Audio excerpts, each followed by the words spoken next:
Good morning, guys. July 29th, 2019, Monday. Ton of stuff going on. We still expect the markets to break out to all-time highs on July 31st. To be more precise, on August 1st, and we'll explain why in this video. So all eyes on Federal Reserve, 2 p.m. Wednesday. Expect the markets to actually drift sideways until then. So we're not expecting a whole lot, even though the futures are up a couple of points at the moment I'm recording this. We're not expecting markets to make any major breakouts to the upside or the downside over the course of the next 48 hours. Besides the Federal Reserve, we actually got a job report that is being awaited by the markets on August 2nd, Friday, 8:30 a.m. So we're going to keep a very close eye on that. Warning, we are noticing some very weird stuff that's developing on the dollar and gold charts, and that actually indicates that there is no rate cut or a very small rate cut. So with that said, we're going to study the history in this video and make some solid predictions with probabilities of what will actually take place next. Overall, we believe the initial reaction is going to be lower this Wednesday, followed by a breakout higher on Thursday. And very simple, very easy trade. We're going to break down BYD puts. Guys, we're buying some puts. About time, some of you will say. Well, here it is. Let's take a look at the historic analog.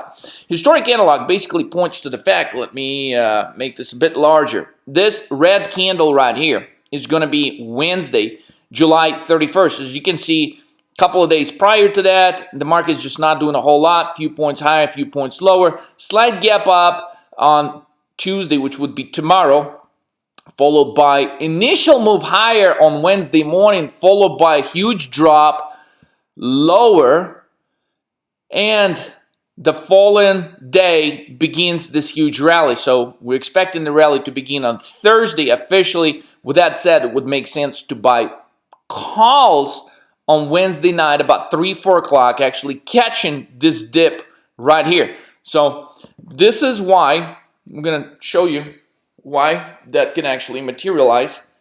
I'm going to show some historical data to you guys in just a second.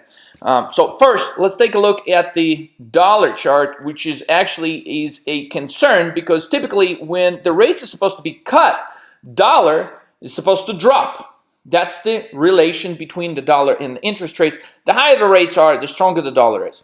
But on the dollar chart, we're seeing a ton of stuff. And if you listen to President Trump in his contradictory speech, first he says, strong country, strong dollar, that's the great news. Then he says, well, besides the fact that this is not good news, okay? Anyways, if you haven't caught that, that was funny as hell.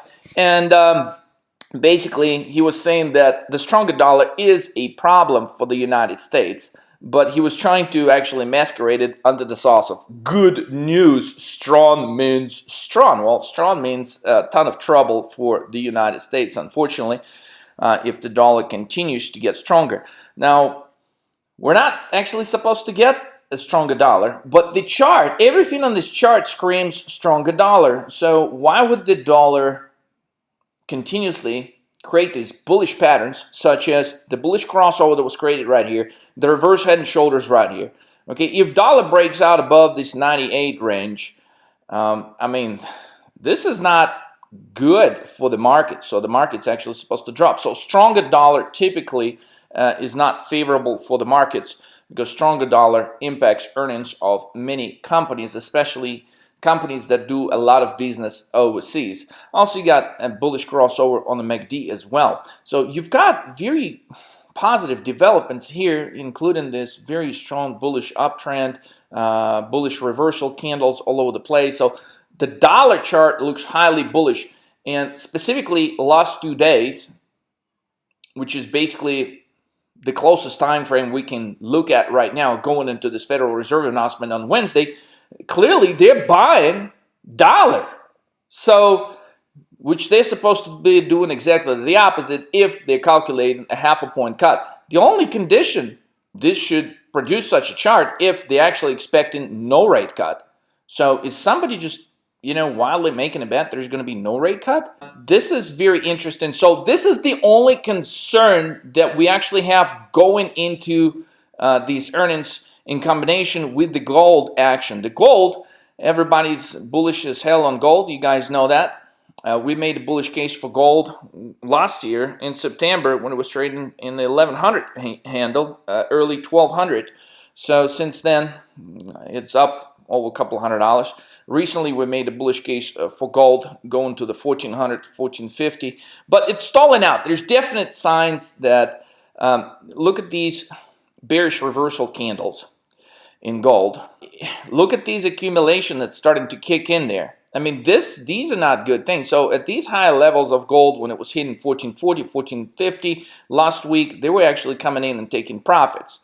That's clear. If we take a look at the gold chart right here, we have a clear divergence as the price of gold went from 1390 to these high levels, 1440, 1450. Look at the accumulation. The accumulation has dropped off and it's currently at the lowest portion of this chart on this time frame. So you got accumulation dropping like a rock while gold prices are moving higher. That is a bearish divergence, guys, also confirmed by the MACD, and the time frame on this is the weekly time frame. So we're getting different readings, and they should be in expectation of lower rates. They actually should be buying gold. We should not be seeing this kind of accumulation distribution on the accumulation distribution chart. So these are the main concerns. But what history tells us is this, guys. I've actually over the weekend took some time to compile. This is probably the most important slide out of today's video. Probably the most important slide that you guys can find anywhere out of the last few months of videos that we have done. So study this, print this one out, put it on your refrigerator, put it on your desk, put it in your office, whatever you got to do. Study this, because this demonstrates last 11 cycles where Federal Reserve started cutting the rates. Very precisely right here, it gives you the time frame, right? How long, for example, let's take this case in October 1984. The interest rate at the time was 11.75.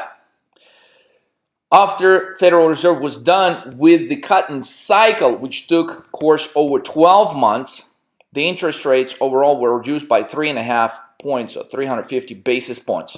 So this is how you read this. Okay, so this is the time frame.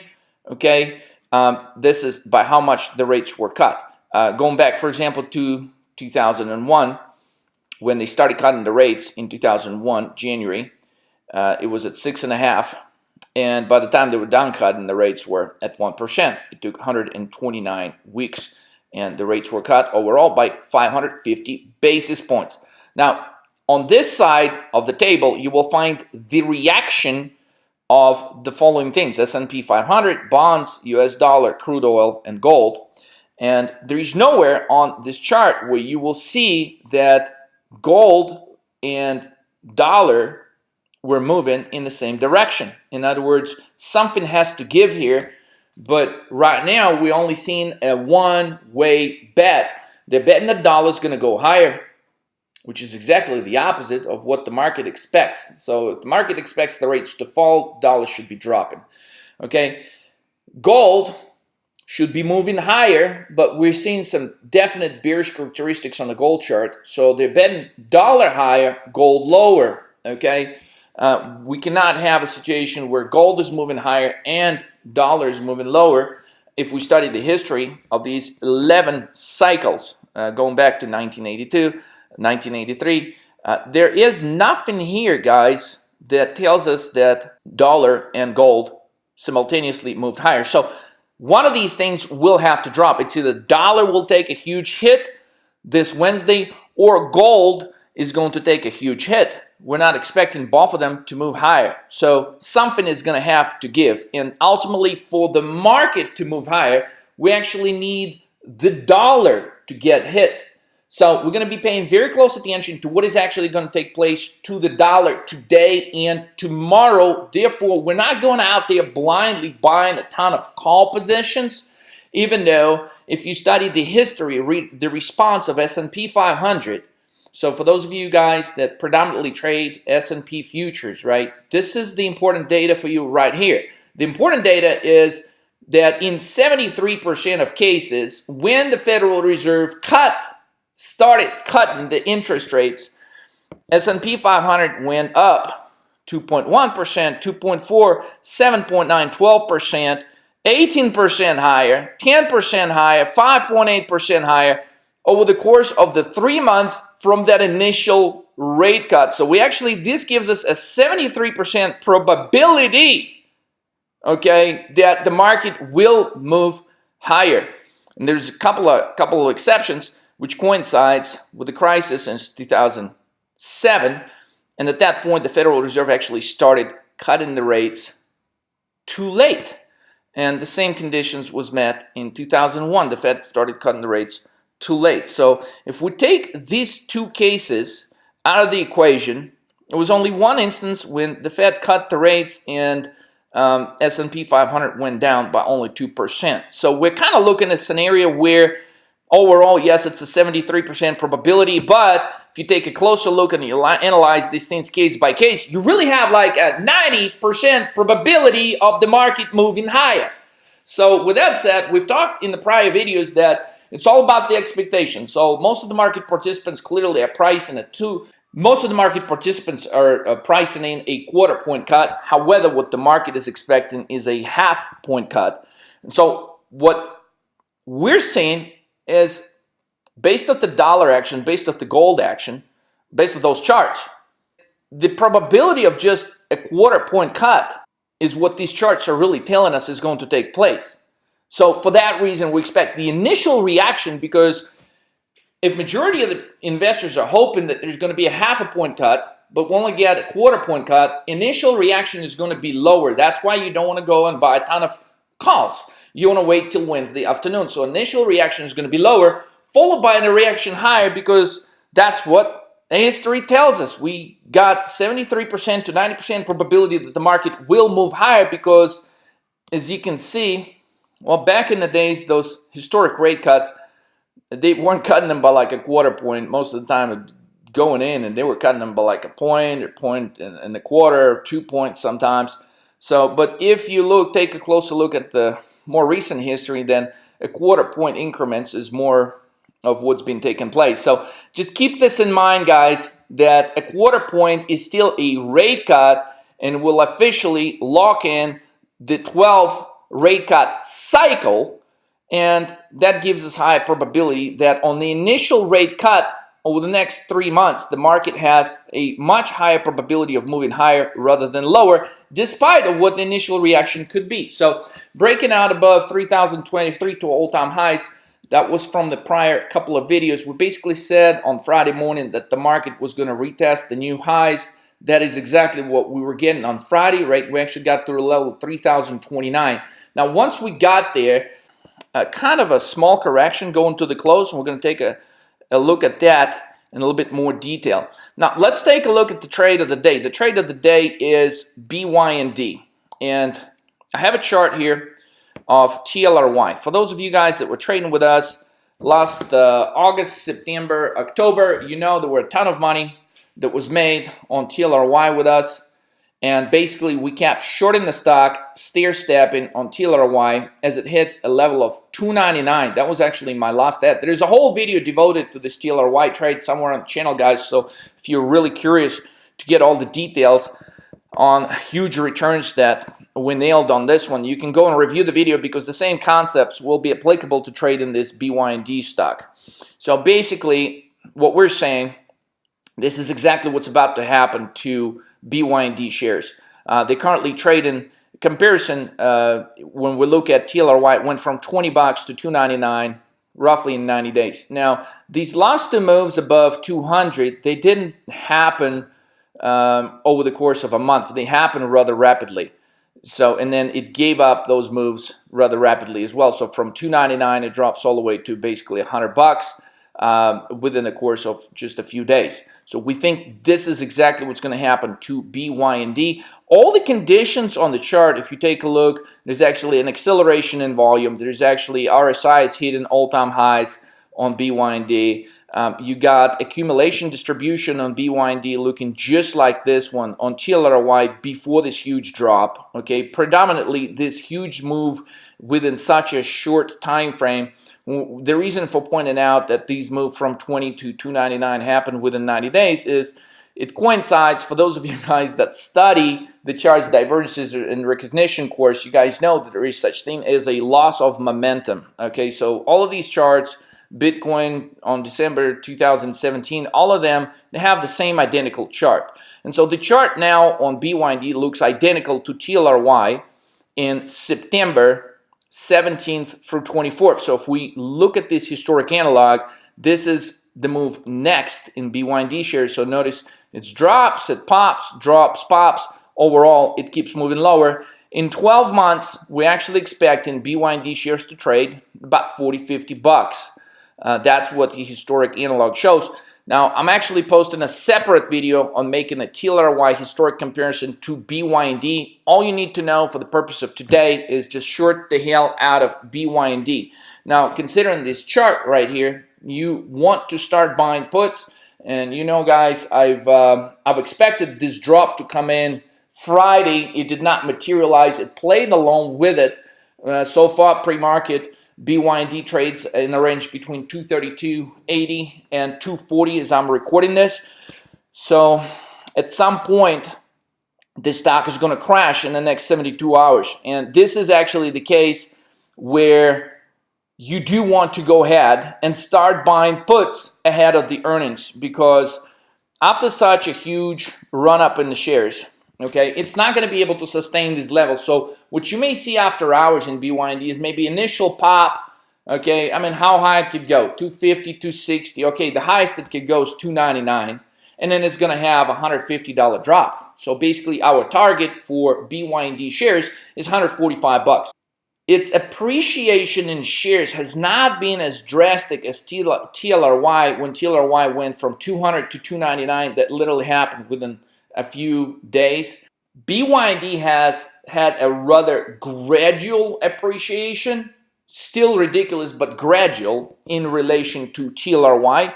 So we may not get this $150 drop overnight. We may get this drop over the course of a week, but it's reasonable to estimate that if at some point BYD today intraday trades at 250, you want to buy BYD puts that are 230 strike, 240 strike, 220 strike, 210 strike, in the expectation of BYD actually hitting a level of 145 by Friday.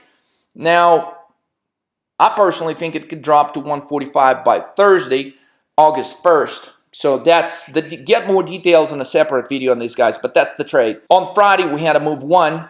Why a move one? Some traders were asking me, because it was a nice and steady. The difference between a 7 and a 1, guys, is the fact that 1, they're rather steady. So the market opens higher and it gradually just consists. There's no huge like reversals, right? Like we get in a 7 where the market just, oh my God, it looks like a 2 and boom, and then they pick it up. And so just very steady. Look at how consistent these series of higher lows are throughout the day. So the market's just grinding higher on average volume.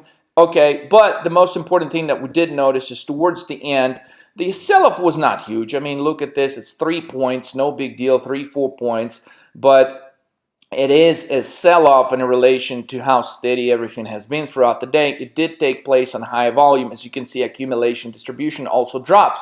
So as the market hits all-time highs, I mean, there's clearly some people that are taking profits here. So we want to keep making these observations about this profit-taking behavior, because we certainly don't want this to accelerate. And if it does, and if we see further signs, we want to play on the put side, because we can get some quick moves to the downside. We definitely don't want to miss those out. So we're expecting one again on Wednesday at 2 o'clock. Now, the 2-day sequence is 2-1. Again, looks like we're getting a shift in this behavior, right? Exact divergence here, bearish divergence on second day. This is what we mean. So in a move 2, the markets are dropping on Thursday, but we have a buying behavior going to the close.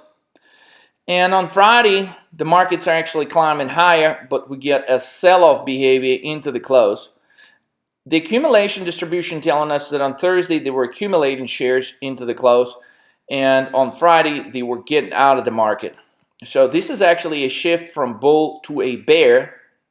But how ridiculous is this, right? I mean, we should be seeing exactly the opposite. Price action here was lower, but they were buying. Price action here is higher. but they're selling. So that puts us in a tunnel range between 3,000 and 3,030. So expect possible revisit of this 3,000 level, 3,010 by Wednesday. Maybe we could dip to 2,090 before the move higher actually could materialize. So be very careful over the course of the next few days. It really makes sense to trade the earnings, which we got a ton coming out, including Apple tomorrow. We're going to post how to trade Apple in tomorrow's morning video. So lots of stuff is happening as far as earnings this week. So instead of focusing on directional trades on the SPYs, guys, I would suggest trading the earnings. Okay, so with that said, the 5-day sequence is 77821. The problem is this level that we're hitting at 3,029. There's two issues, okay? It's doing it at the same time VIX is hitting 12, which coincides with the lower tunnel range from where VIX has actually bounced each and every time. So as this level is reached, VIX is likely to bounce higher, okay? This also coincides, the second concern, with a double top. Remember how quickly on Thursday things has unwinded once the market has opened. There is a probability this could actually take place today. So this level is being approached by institutional investors with huge caution, and so should we. Things like this should not surprise us. It does not mean the market cannot go higher. It just means that people are scared. They're trying to take their money out of the market before this interest rate announcement. So we're likely to see more moves intraday like this today, tomorrow, and Wednesday. Watching very carefully again what's going to happen today when the market is going to try to revisit its level of 3,029. Expect a possible pullback, a rather quick one, but then expect the institutions to come in and buy the dip. With that said, the highest probability for today's market move is actually going to be a 7, so expect the market intraday to make a pullback, which will ultimately be bought.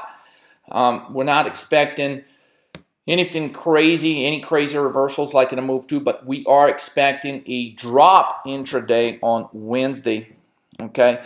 Now, VIX is still calculating to be hitting 11, maybe not on July 31st. July 31st is going to spike, but August 1st. So VIX numerically is low and downtrend, which still tells us to buy calls in the money here and give them longer expiration times. VIX range was rather small on a Friday, 12.11 to 12.4 to 12.05. Again, 12.05 is a level from which VIX has been bouncing, so expect a bounce higher in the VIX, which could be ultimately followed by a drop tomorrow. Per our historic analog, VIX could actually move higher today, lower tomorrow, higher again Wednesday, and seriously lower Thursday. So that's what we're looking at as far as the VIX tunnel. It's been very accurate, very precise. After we had the head and shoulders, it dropped, and now we're hitting the lower trading range in the VIX. So pay very close attention to the VIX, guys, because it does like to bounce off of that 12 range. Okay, wait to load up on calls until Wednesday. In other words, don't open any huge directional position on the indexes till Wednesday about 3-4 p.m. As a matter of fact, for a day trade, we may be considering buying puts on Tuesday night, tomorrow, maybe about 3-4 p.m. buying puts in expectation of Wednesday, the market to actually open lower and continue lower through the end of the trading session. And that's where we ultimately want to reverse into calls. In BYND, it's a tricky thing, but it makes sense to start buying puts right now at the market open. Start buying puts. So if you're looking to buy 3 puts on BYND, basically buy 1 at the market open, buy 1 intraday, and buy 1 tomorrow morning, okay, in case the initial reaction is going to be higher. So just stair step, don't accumulate this BYND position all at once, but do expect a serious move to the downside over the course of the next 72 to 96 hours. Okay, overall, expecting markets sideways. That's the highest probability right now. So avoid trading big for the next 48 hours as far as directional trades. Focus on earnings plays. Watching for the drop Wednesday, followed by a huge bounce on Thursday. That's the plan of action so far. We're going to talk about many earnings trades tomorrow and Wednesday and Thursday and Friday. With that said, guys, make it a great trading day. I'll catch you on the next trade tomorrow.